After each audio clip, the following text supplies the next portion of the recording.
சபாநாயகர் அப்பாவு ஜனநாயக உரிமைகளை மதிக்கக்கூடியவர் என்று முதலமைச்சர் ஸ்டாலின் தெரிவித்துள்ளார். சபாநாயகர் அப்பாவுக்கு எதிரான நம்பிக்கையில்லா தீர்மானத்திற்கு முன்னதாக பேரவையில் பேசிய முதலமைச்சர் ஸ்டாலின், சபாநாயகர் மீதான நம்பிக்கையில்லா தீர்மானத்தால் எந்த சங்கடமும் இல்லை என்று கூறினார்.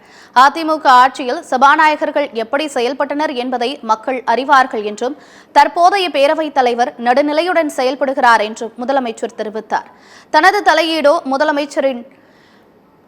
தனது தலையீடோ அமைச்சர்களின் தலையீடோ இல்லாத வகையில்தான் சபாநாயகர் செயல்படுகிறார் என்று முதலமைச்சர் கூறினார்.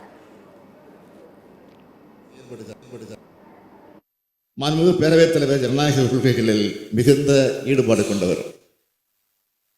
மற்றவர்கள் மனம் வருந்தாத அளவில் தன்னுடைய நடவடிக்கைகளை அமைத்துக் கொள்பவர்.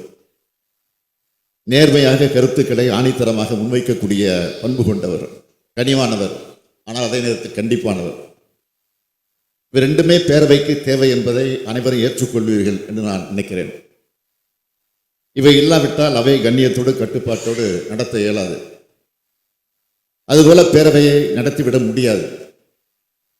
இந்த அவையில் என்னுடைய தலையீடோ அல்லது அமைச்சர்களின் தலையீடோ பேரவை நடவடிக்கை இல்லாத வகையில்தான் பேரவைத் தலைவர் அவர்கள் மாண்புமிகு அப்பா அவர்கள் நடந்து வருகிறார்கள்.